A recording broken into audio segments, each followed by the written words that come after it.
메시지입니다. 이것이 행복입니다.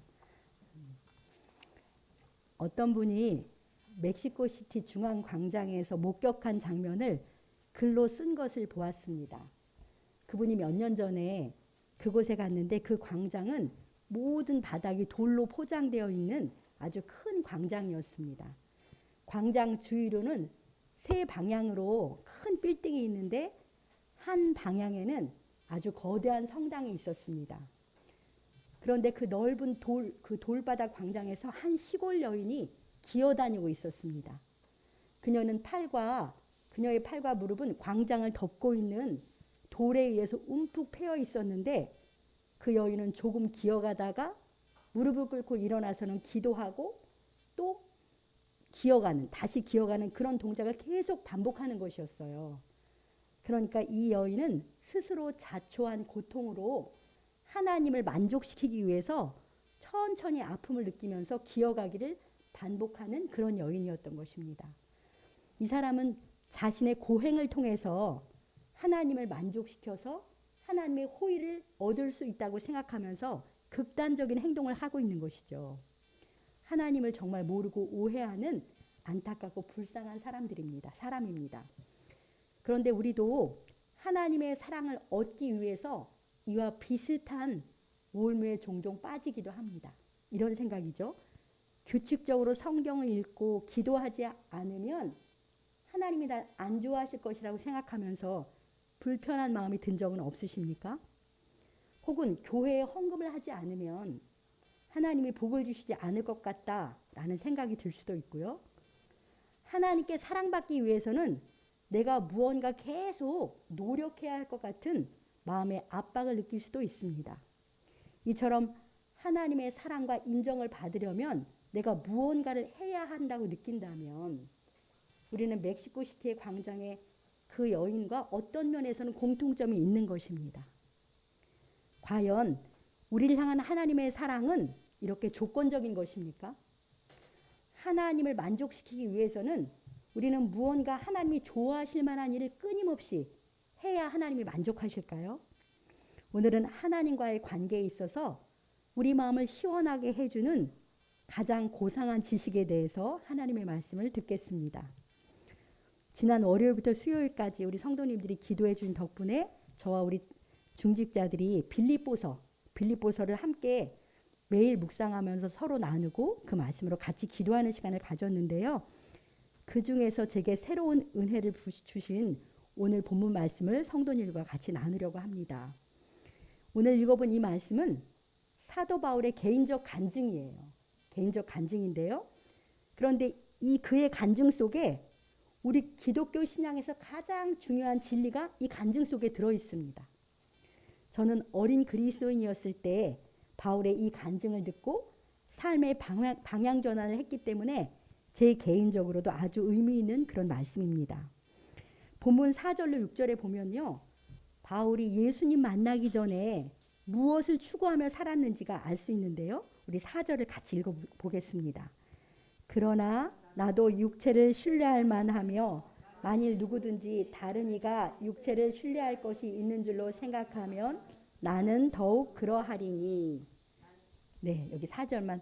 여기서 육체를 신뢰한다 라는 것은 인간적인 노력, 배경, 인간적인 의를 내세운다 그런 의미예요.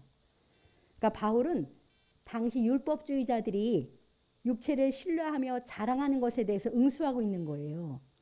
자신도 인간적인 배경과 행위로 말할 것 같으면 누구에게도 뒤지지 않는다 이렇게 말하면서 간증을 시작하고 있습니다. 그는 어떤 사람이었어요? 8일 만에 할례를 받고 이스라엘 족속의 베냐민 지파 사람으로 혈통적으로 보면 정통 히브리인이에요. 그리고 율법에 철저한 바리새파 사람이었고 유대교인으로서 열심히 굉장해서 그리스도인들을 박해하는 일에 앞장서는 열심파였습니다.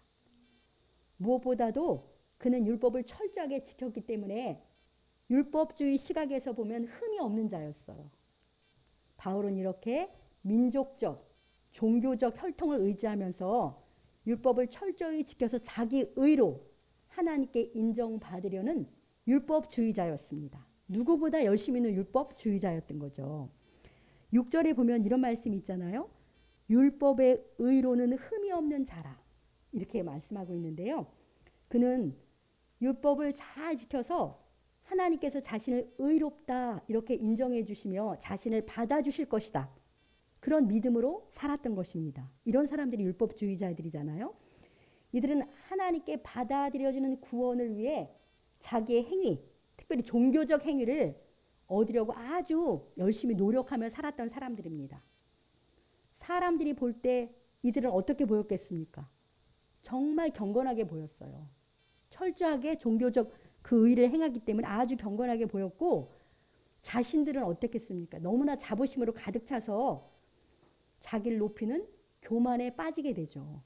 나는 이 정도로 철저하게 살았기 때문에 하나님 앞에 부끄러울 것이 없다. 이런 생각을 갖고 그렇지 못한 사람들을 보면 멸시하는 마음이 저절로 생기고 판단하는 마음을 갖게 되는 것입니다. 이것이 종교적 행위로 의를 얻으려는 율법주의자들의 삶이에요. 이들의 생각과 행위를 가만히 생각해 보면 멕시코시티 광장에서 극단적인 고행을 하는 여인과 다를 바가 없습니다. 자기 행위로 하나님을 만족시켜서 하나님의 인정과 받아주심을 얻는다고 그렇게 생각하는 것이니까요. 그런데 이런 마음과 생각은 우리에게도 자주 침범해 와요. 내 행위에 의지해서 하나님께 나아가려는 헛된 노력을 하면서 참 자유를 잃어버리고 살아가는 것입니다. 어떠세요? 우리 성도님들도 하나님과의 관계에서 이런 오해를 할 때가 있지 않습니까? 바울도 이런 율법주의자였는데 그의 삶이 180도 달라졌다. 이렇게 지금 그가 간증을 하고 있는 것입니다. 무엇이 바울의 삶을 바꾸었을까요? 그의 삶은 어떻게 바뀌게 되었는지 우리 말씀을 계속 살펴보겠는데요. 이미 성도님들이 잘 아시는 것처럼 바울의 삶이 바뀌게 된 계기는 뭐냐면 주 예수 그리스도를 만난 사건에서 비롯되는 것입니다. 사도행전 9장과 26장에 자세히 나와 있잖아요. 그의 이름이 사울이었어요. 사울이었을 때 그는 그리스도인들을 잡아서 감옥에 가두려고 지금의 다마스커스로 가는 길목에 있었습니다. 그때 갑자기 하늘로부터 빛이 그를 둘러 비치면서 예수님께서 나타나셔서 음성을 들려주셨어요. 그는 땅에 엎드러져서 주님의 음성을 듣게 되었는데요. 주님이 이렇게 말씀하십니다. 사울아 사울아 내가 어찌하여 나를 박해하느냐. 이렇게 예수님께서 그에게 나타나셨어요. 그 이후로 바울의 삶이 완전히 달라졌는데요. 자기가 박해하던 예수가 정말 부활하셔서 살아계신 메시아구나 라는 것을 바울이 깨닫게 된 것입니다. 그때가 BC 33년경이에요. 예수님이 돌아가신 지 3년 정도 지난 뒤고요. 지금 빌립보서를 쓰는 때는 BC 65년경이니까 30년 이상 그리스도인으로 살아온 뒤에 쓴 것이 빌립보서입니다. 자, 오늘 본문 7절로 9절에 바울이 어떻게 달라졌는지 간증하는데요. 이 7절로 9절을 잘 보십시오. 이 7절로 9절 속에 기독교 신앙의 진수가 들어있는 것입니다. 성령께서 이 시간 이 놀라운 진리를 우리 각 사람에게 밝혀주시길 기도하면서 함께 자세히 살펴봅시다. 우리 7절 8절을 같이 읽겠습니다. 그러나 무엇이든지 내게 유익하던 것을 내가 그리스도를 위하여 다 해로 여길 뿐더러 또한 모든 것을 해로 여김은 내 주 그리스도 예수를 아는 지식이 가장 고상하기 때문이라. 내가 그를 위하여 모든 것을 잃어버리고 배설물로 여김은 그리스도를 얻고. 네. 바울은 예수님을 만나고 난 후로는요. 그동안 자기에게 유익하던 것은 무엇이든지 다 해로 여기게 되었어요. 그동안 그가 자랑하고 의지하던 것들이 자기와 하나님과의 관계에서 도리어 해롭다는 것을 깨닫게 된 거예요. 하나님과의 관계에 있어서. 그가 그동안 그게 유익하게 여겼던 것들이 4절로 6절에서 말한 거잖아요. 혈통, 가문, 종교적 배경, 율법적 의로움 이런 것들이 그동안 그에게 유익한 거였어요. 여기서 유익하다라는 정도로 표현되어 있지만 이것은 바울이 목숨처럼 여기는 아주 중요한 자랑거리들이에요. 이것이 그의 자부심이었습니다. 이걸 더 견고하게 하려고 교회 밖에 앞장서기까지 했으니까요. 그런 그가 이 모든 것들을 그리스도를 위하여 그리스도 때문에 다 해로 여기게 되었어요. 그뿐이 아니죠.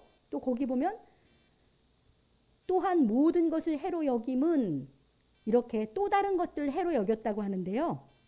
바울은 자랑거리가 정말 가진 것이 진짜 많은 사람이었어요. 가진 것이 많았는데 그 가진 것들도 다 이제 해로 여긴다는 거예요. 뭘 가졌는지 아시죠? 그는 당대에 최고의 석학 가말리알 문화에서 사사를 받았기 때문에 그 사회에서 이미 최고의 석학이었어요. 뿐만 아니라 유대인이었는데 태어날 때부터 로마 시민권을 갖고 있었으니까 부잣집 아들이에요. 게다가 큰 성, 다소성의 시민으로서 그곳에서 태어나고 자랐습니다. 그러니까 오늘날로 말하면 바울은 최고의 학력을 가졌고 금수저를 물고 그렇게 태어나고 자란 젊은이였던 거예요. 게다가 바리새인으로 율법의 의로도 흠이 없었으니 종교적으로도 대단한 위치에 있었습니다. 정말 장래가 촉망되는 탄탄대로를 걷고 있어서 유대인 최고 지도자로 성장하기에 충분한 젊은이였던 것이죠. 이런 모든 것들을 그는 해로 여겼고 자발적으로 잃어버리고 배설물 여겼다는 거예요. 뒤도 돌아보지 않는 이것들을 배설물 여겼다고 그가 고백하는 것이죠. 참으로 놀랍지 않습니까? 그가 스스로 버린 것들은 사람이라면 누구나 포기하기 어려운 것들이잖아요. 그런데 그가 이 모든 것들을 기꺼이 버리고 배설물 여긴 까닭이 무엇입니까? 그의 삶이 완전히 뒤집힌 이유가 뭐라는 거예요? 그리스도 때문이라는 거예요.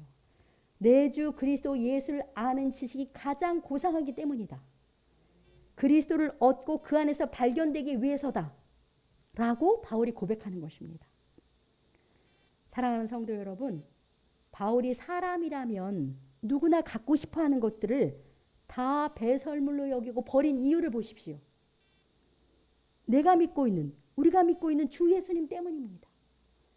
내 마음에 와 계신 주 예수님 때문이라고 고백합니다. 대체 바울이 만난 예수님은 어떤 분이시길래 우리는 아직도 연연해 하는 것들을 그는 해로 여김에 기꺼이 버리게 되었을까요? 바울이 믿고 만난 예수님, 나도 믿고 만났는데 우리는 이 정도로 삶이 바뀌지 않는 이유가 무엇일까? 그런 의문이 들지 않습니까?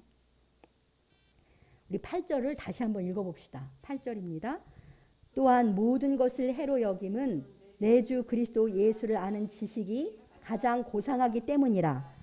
내가 그를 위하여 모든 것을 잃어버리고 배설물로 여김은 그리스도를 얻고. 내 주 그리스도 예수를 아는 지식이 가장 고상하기 때문이다. 그래서 이렇게 잃어버리고 배설물로 여겼다라고 그가 말씀하는데요. 저와 여러분들의 주님이신 예수 그리스도를 아는 지식이 가장 고상하기 때문이에요. 가장 고상하다. 가장 고상하다는 것을 원어적 의미로 보면 이런 의미입니다. 가장 탁월한 가치가 있다. 가장 궁극적 가치가 있다. 이런 의미입니다. 그러니까 내 주 그리스도 예수를 아는 지식이 가장 최고의 궁극적 가치가 있다라는 것은 바울을 깨달았기 때문에 그동안 유익하던 모든 것을 다 배설물로 여긴 것입니다. 그러면 그리스도 예수를 아는 지식, 그리스도 예수를 아는 지식이 도대체 무엇입니까? 예수님과 깊고 친밀한 교제를 나누어서 그분이 누구신지 본질적인 깨달음에 이르렀다는 거예요. 그리스도 예수를 아는 지식은 예수님과 깊고 친밀한 교제를 나누어서 그분이 누구신지 본질적인 깨달음을 얻은 것이 그리스도 예수를 아는 지식입니다. 그러니까 이 말씀을 정리하면 이런 거예요. 잘 들어보십시오. 바울은 주 예수님과 깊고 친밀한 교제를 통해 그분이 누구신지 본질적인 깨달음을 얻게 되었는데 그분이 그 어떤 것과도 비교할 수 없는 가장 궁극적이고 최고의 가치임을 분명히 알게 되었다는 것입니다. 그래서 우리가 연연해 하는 것들을 아주 배설물 여기면서 아낌없이 버렸다는 거예요. 그리스도를 얻으면 모든 것을 얻은 것이라는 것을 그가 깨달은 것입니다. 참으로 놀랍고 신비로운 영적인 비밀이에요. 내 주 그리스도 예수를 아는 지식이 가장 고상하다. 최고의 가치가 있다. 궁극적 가치가 있다는 바울의 깨달음이 우리들의 깨달음이길 원합니다.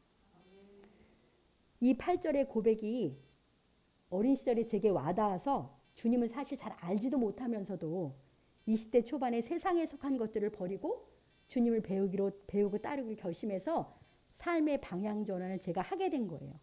근데 그때는 주님이 정말 누구신지 잘 몰랐는데 단순하게 이 말씀에 순종한 건데요.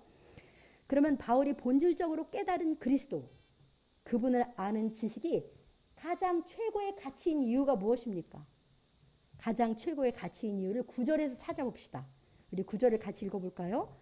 그 안에서 발견되려 함이니 내가 가진 의는 율법에서 난 것이 아니요 오직 그리스도를 믿음으로 말미암은 것이니 곧 믿음으로 하나님께로부터 난 의라. 아멘. 바울이 이제 예수 그리스도 안에서만 자기가 발견되기를 원해요. 전에 철저한 율법주의자로 살 때는 그리스도와는 아무 상관없이 하나님 앞에 율법을 열심히 지켜서 내 의로 인정받아야지, 내 의로 하나님 앞에 발견되려고 했던 거예요. 그때 그는 정말 힘들었어요. 끊임없이 자기를 채찍질하면서 하나님께서 만족하실 만한 의를 성취하려고 했으니 얼마나 힘들었겠습니까? 오죽하면 예수님이 그를 처음 만났을 때 이렇게 말씀하시잖아요. 가시채를 뒷발질하기가 내게 고생이니라. 이렇게 말씀하셨겠습니까? 가시채가 뾰족 올라와 있는 그런 건데 그거를 뒷발질하기가 항상 찔리는 거예요. 그렇게 고생을 하며 살았던 거예요. 그런데 이제 바울은요. 오직 예수 그리스도 안에서 자기가 발견되길 원하는 마음이에요. 바울의 주소가 어디예요? 그리스도 안. 그리스도 안이 그의 주소예요. 이제 그리스도 안에 있는 바울이 바울의 정체성이 된 것이죠. 왜 그렇습니까? 오직 그리스도를 믿음으로만 하나님께로부터 나오는 의를 얻기 때문입니다. 오직 그리스도를 믿음으로만 하나님께서 그를 의롭다 인정해 주시기 때문인 것이죠. 주 예수 그리스도 안, 그 안에만 하나님이 인정하시는 의가 있다라는 것을 그가 깨달았습니다. 이제 바울은 주 예수 그리스도를 믿음으로 하나님께로부터 난 의를 얻게 된 것이죠. 여러분들 계속 의라는 단어가 나오잖아요. 의는 하나님과의 바른 관계를 말하는 거예요. 하나님과의 바른 관계 회복이 의입니다. 전에 바울은 율법을 완벽하게 지켜서 그렇게 지켜야 하나님께 의롭다고 인정받는 줄 알았잖아요. 그런데 알고 보니까 자기 의로는 결코 하나님이 인정하시는 의를 얻을 수 없다는 것을 그는 깨달은 것이죠. 하나님이 요구하시는 의는 상대적 선함이 아니에요. 완전함이에요. 완벽함이에요. 어떤 사람도 자기 힘으로 하나님이 인정할 완전함을 얻을 수는 없습니다. 우리는 본질적으로 타락했기 때문에 이것은 불가능한 일입니다. 그래서 하나님께서 예수 그리스도를 통해서 하나님의 의를 우리에게 덧입혀 주시기로 한 거예요. 오직 예수 그리스도를 믿을 때 하나님의 완전한 의가 자기에게 덧입혀져서 하나님 앞에 의로운 자로 인정받게 된다는 것을 바울은 깨닫고 누리게 되었습니다. 바울의 하나님의 의에 대한 깨달음, 이것이 우리 성도님들 마음속에도 있는 줄 믿습니다. 9절의 말씀의 의미, 이 말씀의 의미를 나의 고백으로 다시 한번 읽어보겠습니다. 그 안에서 발견되려 함이니 내가 가진 의는 율법에서 난 것이 아니요 오직 그리스도를 믿음으로 말미암은 것이니 곧 믿음으로 하나님께로부터 난 의라. 네, 우리도 오직 그리스도를 믿음으로 말미암아 하나님께로부터 난 의를 덧입게 된 거예요. 율법을 지켰기 때문도 아니고 어떤 의로운 행위를 했기 때문이 아니고 오직 예수 그리스도를 믿음으로 우리는 하나님 앞에 의를 얻었고 구원을 받았습니다.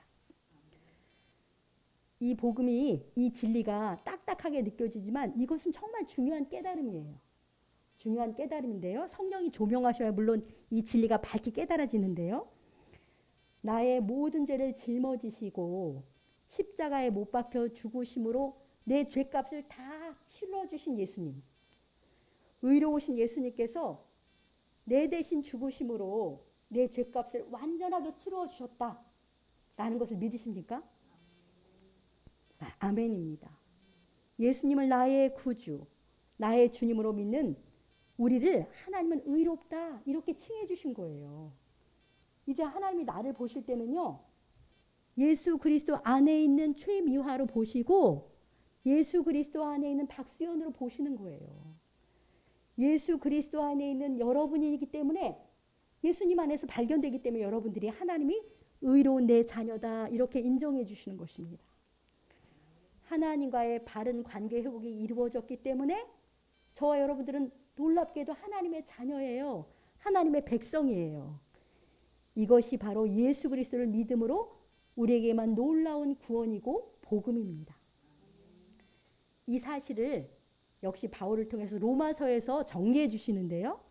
로마서 3장 21, 22절을 함께 읽어보겠습니다. 이제는 율법 외에 하나님의 한 의가 나타났으니 율법과 선지자들에게 증거를 받은 것이라. 곧 예수 그리스도를 믿음으로 말미암아 모든 믿는 자에게 미치는 하나님의 의니 차별이 없느니라. 아멘. 율법 외에 하나님의 한 의가 나타났어요. 그것은 그리스도를 믿음으로 말미암아 모든 믿는 자에게 주시는 하나님의 의입니다.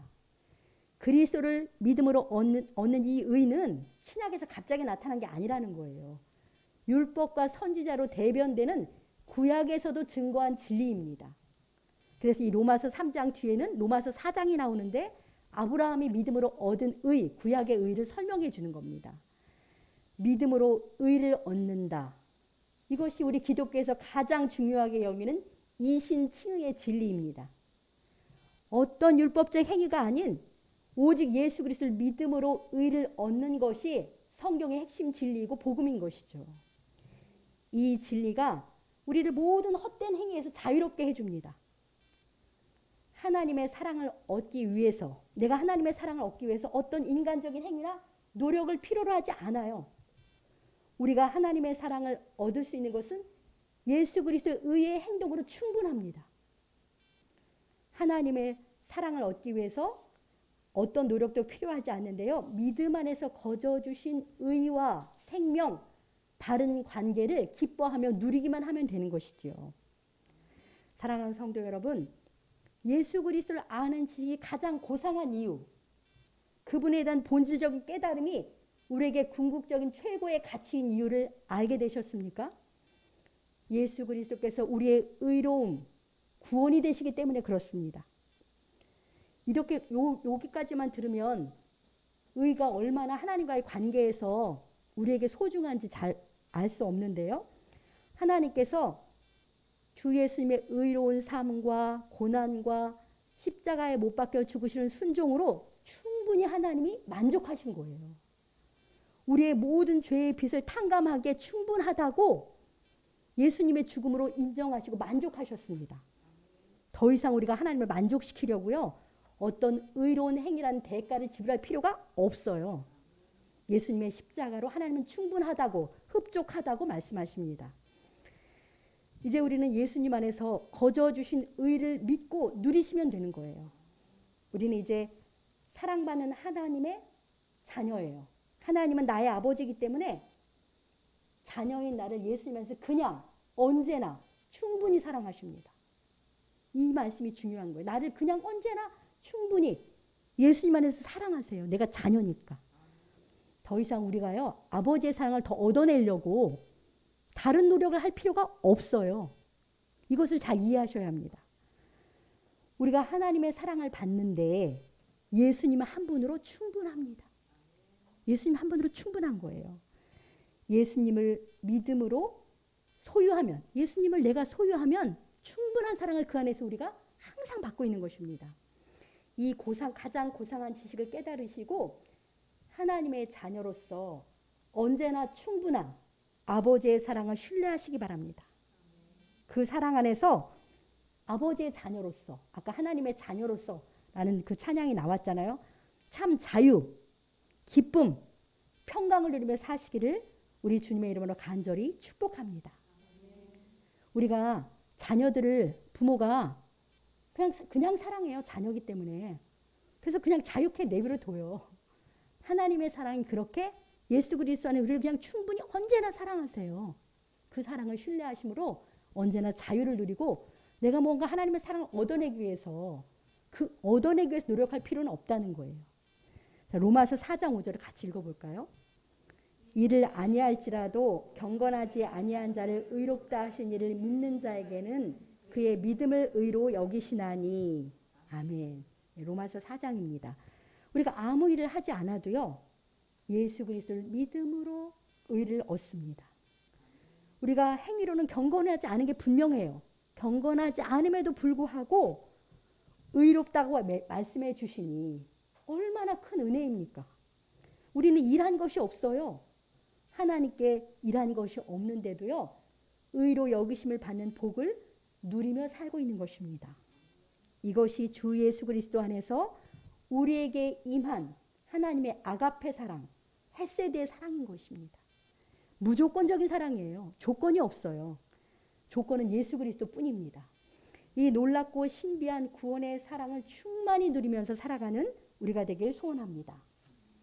우리가 사랑과의 관계 속에서는 항상 조건적인 사랑을 경험해요. 그렇기 때문에 무조건적인 하나님의 사랑을 믿기도 어렵고 누리기도 참 어려워요. 우린 조건적인 사랑을 늘 경험하며 사니까. 그래서 하나님의 사랑도 조건적이라고 생각해서 예수님 믿고도 더 나은 내 행위로 하나님의 사랑을 얻어내려고 하는 거예요. 이것은 오해입니다. 하나님의 무조건적인 사랑을 예수 그리스도 안에서 신뢰하고 그 자유를 누리시기 바랍니다. 이 복음의 진리에 굳게 서서 조건 없는 사랑을 받는 자의 자유, 그 자유를 누리며 살아가는 우리 모두가 되길 소망합니다. 그러니까 예수 그리스도 안에서 그 사랑을 신뢰하고 자유를 누리는 자는 어떤 사람이냐면 하나님의 사랑을 깊이 깨달은 자예요. 아버지의 사랑이 언제나 충만함을 항상 신뢰하는 것이죠. 이렇게 말씀을 전하고 있는 저도 참 오랜 세월 동안 그 하나님의 무조건적인 사랑을 제대로 누리지 못할 때가 참 많았구나, 그런 생각을 하게 됐습니다. 마지막으로 본문 10절 11절을 함께 읽겠습니다. 본문입니다. 내가 그리스도와 그 부활의 권능과 그 고난의 참여함을 알고자 하여 그의 죽으심을 본받아 어떻게 해서든지 죽은 자 가운데서 부활에 이르려 하노니. 네, 바울의 계속되는 간증이죠. 바울은 예수 그리스도 안에서 믿음으로 얻게 된 의에 감격스러워서 이렇게 살았다는 거예요. 그 후에 더 이상 자기 힘으로 하나님께 의를 얻으려고 노력할 필요는 전혀 없지만 이제는 오직 나의 의로움과 생명이 되시는 그리스도를 더욱 알기를, 그 고상한 지식인 그리스도를 더 알기를 사모하고 힘썼습니다. 당연히 성령이 주시는 자발적인 사랑으로 그렇게 한 것이죠. 성령께서 우리에게 그 그리스도를 향한 자발적인 사랑을 주신 거예요. 그래서 주 예수님을 더 알고 싶어서 주님께 가까이 하는 삶을 살았고 주님의 부활의 권능, 그 고난까지도 알고 싶었던 거예요. 그래서 주님의 죽으심까지도 본받으면서 복음을 위해 기꺼이 고난받는 삶을 기쁨으로 스스로 선택하며 살았다고 바울은 간증하고 있습니다. 구원받은 자로서의 바울의 새로운 삶의 방향과 목표를 보십시오.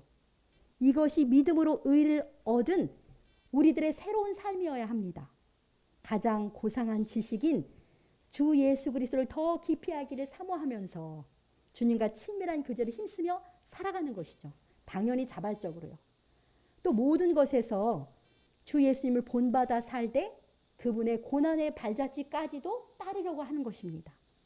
그래서 주님의 죽으심을 본받아 날마다 나의 옛 자아를 십자가에 못 박고 성령을 따라 살아가는 것이죠.